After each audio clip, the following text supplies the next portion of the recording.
تو کہتے ہیں کہ ہر طرح کی خیر، بھلائی، فلاح، کامیابی، بہتری، خوشی، رونق، بہجت رونق کو بھی کہتے ہیں، کو اعمال سے اس طرح وابستہ فرمایا ہے جیسے جزا شرط سے، جزا کیا بارش اور شرط کیا بادل، یا معلول علت سے، علت کیا ہوتی ہے وجہ، سبب، اور معلول جس میں علت پائی جائے، یا مسبب کو سبب سے وابستہ کیا، اور یہ تلازم یعنی تعلق، لازم ہونا 1000 سے زیادہ مواقع میں قرآن حکیم میں موجود ہے. جیل میں رہے تھے نا ابن القیم، اور بہت زیادہ قرآن پڑھا تھا، بہت غور و فکر کیا تھا، تو یہ صرف یہ بات وہی کہہ سکتا ہے جس نے اتنا غور و فکر کیا ہو قرآن میں. اچھا ہم پڑھتے بھی ہیں تو یا صرف ثواب کے لیے تلاوت کر لیتے ہیں یا پھر لیسن رٹ لیتے ہیں، ہم یہ نہیں غور کرتے کہ اچھا اس میں کیا کیا باتیں آئی، کس کس انداز میں کیا بات کہی گئی ہے. یہ صرف وہی کرتے ہیں جن کو ذرا دلچسپی ہوتی ہے قرآن سے، اور وہ اسے بوجھ سمجھ کے نہیں پڑھتے. اینی ویز وہ کہتے ہیں کہ یہ تلازم کس کو کہتے ہیں؟ لازم و ملزوم ہونا، یعنی ایک ہو تو دوسرا بھی ہوگا، یا دوسرا ہونے کے لیے پہلے کا ہونا ضروری ہے. یہ تلازم 1000 سے زیادہ مواقع میں قرآن حکیم میں موجود ہے. اللہ تعالیٰ اپنے کسی تکوینی حکم یا تشریعی حکم کو، یہ کونی اور شرعی ہے، سب کو پتا نا، سب تفسیر میں بار بار یہ سنتے رہتے ہیں. تکوینی حکم یا تشریعی حکم کو کسی ایسے مناسب وصف پر مترتب فرماتا ہے جو مسبب اور سبب اور معلول اور علت کا صاف صاف ثبوت پیش کرتا ہے. مثلا اللہ تعالیٰ ارشاد فرماتا ہے فَلَمَّا عَتَوْا عَمَّا نُهُوا عَنْهُ قُلْنَا لَهُمْ كُونُوا قِرَدَةً خَاسِئِينَ، سورۃ الاعراف آیت 166. پھر جس کام سے انہیں منع کیا تھا جب اس میں حد سے بڑھ گئے، عتو کا مطلب ہوتا نا سرکشی کی، حد سے بڑھ گئے جس سے انہیں منع کیا گیا تھا، عَمَّا نُهُوا، تو ہم نے ان کو حکم دیا تم ذلیل و خوار بندر بن جاؤ. تو اس میں شرط کیا ہے؟ سرکشی. اور پھر جزا کیا ہے؟ قردۃ خاسئین. تو انہیں بندر کیوں بنا دیا گیا؟ ان پہ مصیبت کیوں آئی؟ ان کی سرکشی کی وجہ سے. اچھا اس سے کوئی بات سمجھائیے مجھے. اور مثلا آج کل ہمارے ملک کے حالات بڑے خراب ہیں، کیوں؟ پوری دنیا کی سازشیں ہیں جی؟ نہیں، انہوں نے ہمارے لوگوں کو بھی خرید لیا ہے جی. ہمیں جن چیزوں سے اللہ تعالیٰ نے قرآن میں حکم دیا کہ ہم ان سے رکیں، ہم وہ سب کچھ کر رہے ہوتے ہیں، لیکن ہم اپنے آپ کو نہیں چیک کرتے، ہم دوسروں پہ بلیم کرتے ہیں کہ یہ بالکل درست فرمایا آپ نے. فلما عتوا، کس قوم کی بات ہو رہی یہاں؟ بنی اسرائیل کی. وہ اس وقت کی کیا تھی؟ امت مسلمہ. فلما عتوا، انہوں نے بھی اللہ کی رج کے نافرمانیاں کی تھی اور سرکشیاں کی تھی، حد سے بڑھ گئے تھے. جی جو حد سے بڑھنا ہوتا ہے نا ہر چیز میں، آج کل آپ دیکھیں کہ ہمارے ہاں جتنی بھی برائیاں ہیں نا اس میں لوگ حد سے بڑھے ہوئے، فضول خرچی ہو، اسراف ہو، دکھاوا ہو، یعنی کسی بھی برائی کا آپ ذکر کریں تو فلما عتوا عما نہوا، جس چیز سے اللہ نے روک دیا ہمارا فرض کیا ہے اس سے رک جائیں. لیکن جو شخص اس حد پہ نہ رکے اور اس سے آگے جائے تو پھر کیا ہوتا ہے؟ جزا اس کو کیا ملتی؟ کوئی بھی مصیبت آ سکتی. جیسے انہیں قردۃ خاسئین بنا دیا گیا. انہیں کس چیز سے روکا گیا تھا؟ مچھلیاں پکڑنے سے. سورۃ الزخرف آیت 55 ہے فلما آسفونا انتقمنا منہم. پھر جب ان لوگوں نے ہمیں غصہ دلایا تو ہم نے ان سے بدلہ لیا. اللہ تعالیٰ کو کن باتوں پہ غصہ آتا ہے؟ شرک پہ، اس کی نافرمانی کے کاموں سے. تو جب ایک بندہ نافرمانی کرتا ہے، غلط کام کرتا ہے، حرام کام کرتا ہے، اسے روکا جاتا ہے، پھر وہ باز نہیں آتا، پھر کرتا ہے، کیونکہ یہ اللہ تعالیٰ کی بڑی رحمت ہوتی ہے کہ ایک دفعہ غلطی کرنے سے بھی نہیں پکڑتا وہ بار بار بندے کو مہلت دیتا جاتا ہے. پھر بندہ جب نہیں باز آتا تو پھر ایک وقت میں اس کا راز کھل جاتا ہے، شامت آ جاتی ہے. فلما آسفونا، لما کیا ہے؟ حرف شرط ہے. فلما آسفونا انتقمنا منہم، پھر فرمایا والسارق والسارقۃ فاقطعوا ایدیہما وائے جزاء بما کسبا، سورۃ المائدہ 38۔ اور مرد چوری کرے اور عورت چوری کرے تو اس کے کرتوت کے بدلے میں دونوں کے ہاتھ کاٹ ڈالو۔ ان المسلمین والمسلمات والذاکرین اللہ کثیرا والذاکرات اعد اللہ لهم مغفرۃ واجرا عظیما، سورۃ الاحزاب 35۔ بے شک مسلمان مرد اور مسلمان عورتیں، اور اس میں بہت ساری اور صفات کا ذکر ہے، یہاں تک کہ کثرت سے اللہ کو یاد کرنے والے مرد اور کثرت سے یاد کرنے والی عورتیں، ان کے لیے بدلے میں اللہ تعالیٰ نے گناہوں کی معافی اور بڑے بڑے اجر تیار کر رکھے ہیں، بڑے بڑے اجر تیار کر رکھے ہیں۔ وہ کیوں بڑے اجر تیار کر رکھے ہیں؟ کیا کرتے ہیں وہ؟ یہ ساری صفات ان کے اندر ہے۔ تو جزا اور شرط کا تعلق سمجھ میں آ گیا نا آپ کو؟ یعنی تم اچھے کام کرو تو تم کو اوفوا بعہدی اوفی بعہدکم فاذکرونی اذکرکم۔ اس قسم کی آیتیں قرآن حکیم میں بکثرت موجود ہیں۔ کہیں اللہ تعالیٰ نے اس قسم کے حکم کو صیغہ شرط و جزا سے مربوط و مرتب فرمایا ہے، ان تتقوا اللہ یجعل لکم فرقانا ویکفر عنکم سیئاتکم ویغفر لکم ذنوبکم۔ مسلمانوں، اگر تم اللہ سے ڈرتے رہو گے تو وہ تمہارے لیے ایک امتیاز پیدا کر دے گا، فرقان، اور تمہارے گناہ تم سے دور کر دے گا اور تم کو بخش دے گا۔ تو یہ فرقان اور تکفیر سیئات اور گناہوں کی بخشش یہ کب ہوتی ہے؟ جب انسان کے اندر تقوی پیدا ہوتا ہے۔ یہ تقوی کی برکات ہے۔ تو جب کوئی مشکل آئے تو کیا کرنا چاہیے؟ تقوی کرنا چاہیے اللہ کا۔ تو اللہ تعالیٰ انسان کو راہ بھی دکھا دے گا کہ اس کو کیا کرنا چاہیے، کدھر کو جانا چاہیے، گناہ بھی بخشے جائیں گے۔ پھر ہے وَأَن لَوِ اسْتَقَامُوا عَلَى الطَّرِيقَةِ لَأَسْقَيْنَاهُمْ مَاءً غَدَقًا، سورۃ الجن آیت 16۔ اور اگر یہ لوگ سیدھے رستے پر قائم رہتے تو ہم ان کو پانی کی ریل پیل سے سیراب کر دیتے، یعنی دنیا میں بھی خوب بارشیں ہوتی۔ کب؟ اگر یہ سیدھے رستے پہ قائم رہتے۔ تو اس سے کیا پتہ چلتا ہے کہ انسان جب سیدھے رستے پہ قائم ہوتا ہے تو آخرت کے علاوہ دنیا میں بھی اس کو فراوانی ملتی ہے نعمتوں کی۔ پھر ہے فَإِن تَابُوا وَأَقَامُوا الصَّلَاةَ وَآتُوا الزَّكَاةَ فَإِخْوَانُكُمْ فِي الدِّينِ، سورۃ ہود آیت 11۔ اگر یہ توبہ کر لیں اور نماز پڑھیں اور زکوٰۃ دیں تو یہ تمہارے دینی بھائی ہیں۔ یعنی یہ صفات انسان کے اندر ہوں تو اخوت جنم لیتی ہے، جب بھائی چارہ پیدا ہوتا ہے مختلف گروہوں کے درمیان۔ تو آپس کے اختلاف اور نفرتیں، ان کی بنیادی وجہ کیا ہے؟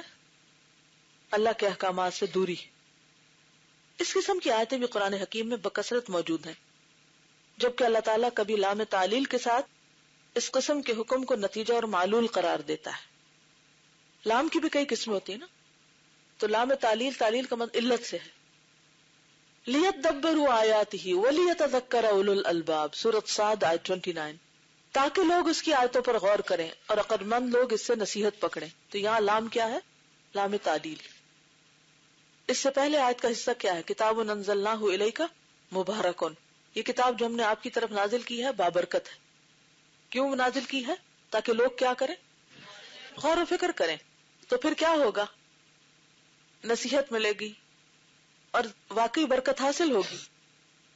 اور مثلا لِتَكُونُوا شُهَدَاءَ عَلَى النَّاسِ وَيَكُونَ الرَّسُولُ عَلَيْكُمْ شَهِيدًا، سورۃ البقرہ 143۔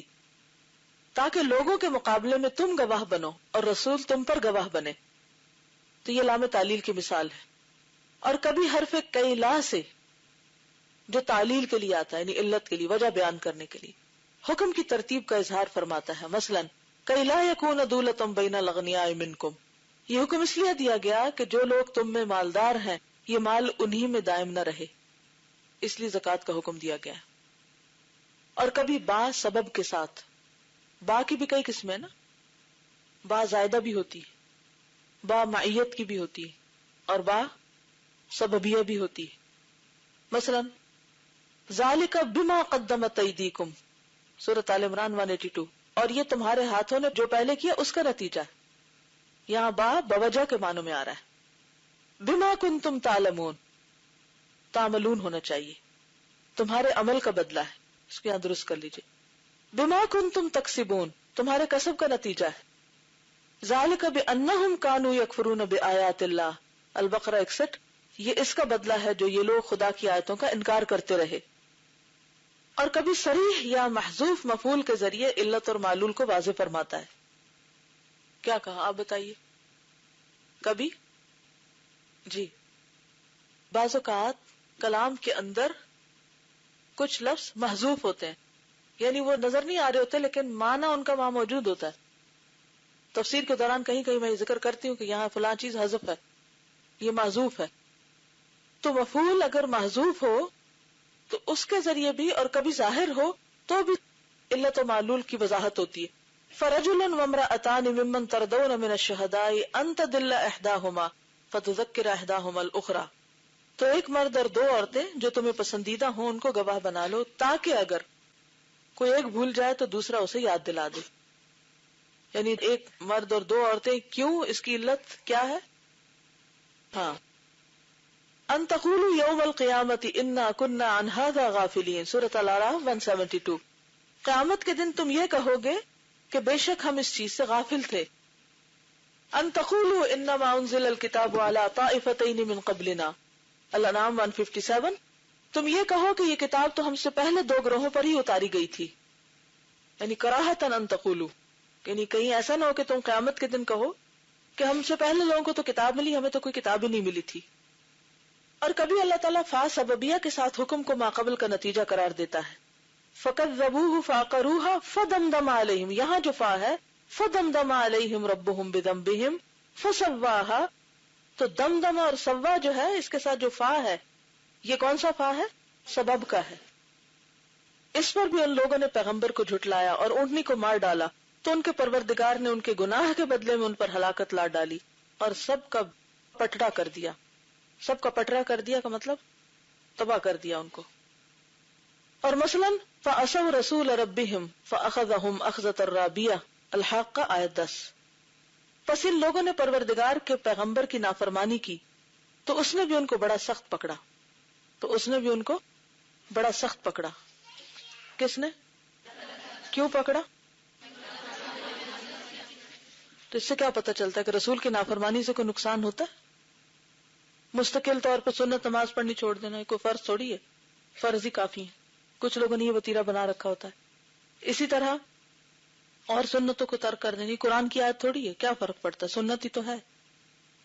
تو بعض اوقات جان بوجھ کے مستقل طور پر رسول کی نافرمانی کرنا جو ہے وہ بھی مصیبت اور فتنے کا ذریعہ بنتا ہے.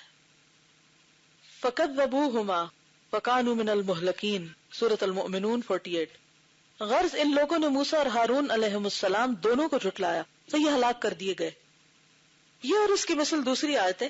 کبھی حرف لما سے جو شرط و جزا پر دلالت کرتا ہے، مثلا فَلَمَّا آسَفُونَا انتَقَمْنَا مِنْهُمْ، پھر جب ان لوگوں نے ہمیں غصہ دلایا تو ہم نے ان سے بدلہ لیا.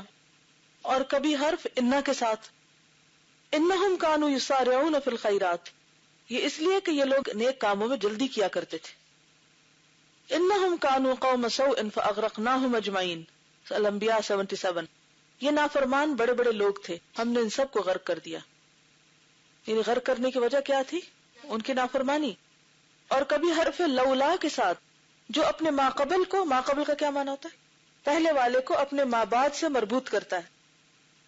یہ حکم ظاہر فرماتا ہے فلولا انہ کان من المسبحین للبث فی بطنہ الی یوم یبعثون سورۃ الصافات. تو اگر یونس خدا کی تسبیح و تقدیس کرنے والوں میں نہ ہوتے، کون؟ یونس علیہ السلام تسبیح نہ کرتے تو اس دن تک کہ لوگ اٹھا کھڑے کیے جائیں گے مچھلی کے پیٹ میں رہتے. اس سے کیا بات پتہ چلتی ہے؟ کہ تسبیح پڑھنے سے کیا ہوا؟ ان کی مصیبت دور ہوئی. اور اللہ تعالیٰ خود فرما رہے اگر تسبیح نہ پڑھتے، یہ دعا نہ کرتے تو یہ وہیں پڑے رہتے. اب اگر وہ کہیں کہ اللہ اگر تو نے مچھلی کے پیٹ میں جانے میری قسمت میں رکھا تو میں پڑا ہوں، اب میں کیا کر سکتا ہوں. لیکن جب انہوں نے دعا کی تو اس سے باہر آ گئے. تو کسی حال میں بھی عاجز ہو کے بیٹھ نہیں جانا چاہیے. جو ہونا تو ہو گیا، اب تو کچھ کرنے کا فائدہ نہیں. دعا ہر حال میں فائدہ دیتی ہے. اور کبھی حرف لو سے جو شرط اور جزا پر دلالت کرتا ہے. مثلا وَلَوْ أَنَّهُمْ فَعَلُوا مَا يُعَظُونَ بِهِ لَكَانَ خَيْرًا لَهُمْ سورۃ النساء 66. اور جو کچھ ان کو سمجھایا جاتا اگر اس کی تعمیل کرتے تو ان کے حق میں بہتر ہوتا. یعنی اگر حکم مانتے تو فائدہ اٹھاتے. حاصل کلام یہ کہ قرآن حکیم اول سے آخر تک خیر و شر اور احکام تکوینی اور اوامر تشریع کا ربط اسباب پر بصراحت فرماتا ہے. یعنی کوئی بھی چیز ہوتی ہے اس کے پیچھے کوئی نہ کوئی سبب ہوتا ہے. ہر ایکشن کے ساتھ ایک ری ایکشن ہوتا ہے. بلکہ دنیا اور آخرت کے تمام احکام میں اس لیے اس کو دہرا رہی ہوں کہ تمام احکام پر غور کیجئے کہ جو کچھ ہو رہا ہے کونی ہے یا شرعی. لوگوں پر ذاتی مشکلات آ رہی ہیں یا قومی سطح پر مشکلات آ رہی, دنیا کی مشکلات ہیں یا آخرت کی مشکلات. اسی طرح تشریعی احکامات میں بھی بہت سے احکامات کے پیچھے ایک حکمت ہے, سبب ہے, علت ہے. سفر میں نماز قصر کرنے کی ایک علت ہے. تو جتنی بھی احکامات ہیں کونی ہے یا شرعی ہیں وہ اسباب کے ساتھ مربوط ہیں. یہ اسباب پر اتنی زیادہ بحث کیوں کر رہے ہیں؟ یہ کیونکہ کل ہم نے شروع کیا تھا نا کہ دعا بھی اسباب میں سے ایک سبب ہے, اور تقدیر کس کے ساتھ بندھی ہوئی ہے؟ اسباب کے ساتھ. بلکہ دنیا اور آخرت کے تمام احکام و اوامر اور مصالح اور مفاسد کو اسباب و اعمال ہی پر مرتب فرماتا ہے. جو شخص اس مسئلے پر پوری عقل مندی اور تفقع سے کام لے گا, تفقع کیا ہوتا ہے؟ سمجھ بوجھ سے, اور اس پر کامل طور پر غور و تأمل کرے گا. تأمل کیا ہوتا ہے؟ غور و فکر, یعنی اسے انتہا درجے کا نفع پہنچے گا. اس قدر کہ اس کا اندازہ لگانا دشوار ہے. یعنی اتنے فائدے ہوں گے اس کے. اور غور و فکر کا یہ طریقہ. ایک روز کسی نے مجھ سے سوال کیا کہ میں قرآن میں بار بار پڑھتی ہوں غور و فکر کریں, غور و فکر کریں, تو مجھے سمجھ نہیں آتی میں غور و فکر کیسے کروں. یہ ہے نقطہ غور و فکر کرنے کا کہ کوئی بھی چیز جب ہوتی ہے تو اس کے سبب پر غور کیا جائے کہ اس کے پیچھے وجہ کیا ہے. تو آپ دیکھیں گے کہ جب آپ یہ غور کرنے لگیں گے نا تو اگر کوئی خیر ہے تو خیر کے اسباب پر بھی آپ کو نظر آئے گا کہ یہ وجہ تھی, اور آپ اور زیادہ خیر کرنے لگیں گے. اور اگر کوئی مشکل کھڑی ہو گئی ہے, کوئی پرابلم پیش آ گئی ہے, اور اس کے بھی اسباب پر آپ غور کرنے لگ جائیں گے تو نتیجہ کیا ہوگا؟ آپ کو اپنی غلطیاں نظر آنے لگیں گی, رکاوٹیں نظر آنے لگیں گی. پھر آپ اس پہ ورک کرنا شروع کر دیں گے, کوشش بھی کریں گے اور ساتھ دعا بھی کریں گے, خاص اس چیز کی دعا کریں گے. اب مثلا کائنات میں غور و فکر ہے, آپ باہر نکلتے ہیں, آپ دیکھتے ہیں کہ درختوں کا رنگ بدل گیا ہے مثلا. تو اب ایک تو کوئی اس کی سائنٹیفک ریزن بتائے, اور ایک اس کی کوئی اور ریزن بھی ہے. ظاہری اسباب کے علاوہ کچھ اور سبب بھی ہے کہ اس سے اللہ سبحانہ وتعالی ہمیں کچھ سکھانا بھی چاہتا ہے. لیکن ہم میں سے بہت سے لوگ واہ کیا خوبصورت رنگ ہے, ہاں یہ تو میں نے پہلی دفعہ نوٹس کیا کہ درخت کا رنگ بدل گیا. پہلے تو کبھی اتنی دفعہ گزرے تھے کبھی دیکھا بھی نہیں تھا. وہ اب ہم قرآن میں پڑھتے ہیں نا کہ ذرا غور سے دیکھو, تو دیکھنے تو لگ گئے ہم, لیکن اس سے آگے نہیں پھر جاتے کہ کیا حکمت ہے, کیوں یہ رنگ بدلا ہے. اور آپ دیکھیں کہ گرنے کے قریب اور اس قدر حسین, اس میں کیا حکمت ہے کہ آخری دم تک مایوس ہونے کی ضرورت نہیں. گرتے پتے بھی گرنے سے پہلے خوبصورت رنگوں میں ڈھل جاتے ہیں. انہیں زندگی کے آخر تک اچھے کام کرو. ہم کیا کہتے ہیں, بوڑھے ہو کے بیٹھ جاتے ہیں پہلے سے ہی. اور بوڑھا انسان کا اصل میں ذہن ہوتا ہے, وہ اپنے اوپر ایک کیفیت طاری کر لیتا ہے, یہ ذہن بیمار ہو جاتا ہے. یہ بندہ کہتا ہے اب تو میں تو بیکار ہو گیا, اب تو میں کچھ, اور اتنا دہراتا ہے کہ واقعی بیکار ہو جاتا ہے. اکثر میں نے دیکھا کہ جو لوگ بوڑھے ہو جاتے ہیں وہ اس بات کو بہت دہراتے ہیں. اس کو کبھی نہ دہرائیے کہ میں بوڑھا ہو گیا, اس کا نیگیٹو اثر پڑتا ہے پھر خود پہ. اور پھر انسان کہتا ہے کہ اب تو کوئی عمر ہی کیا رہی کام کرنے کی, اب پھر کام چھوڑ بیٹھتا ہے.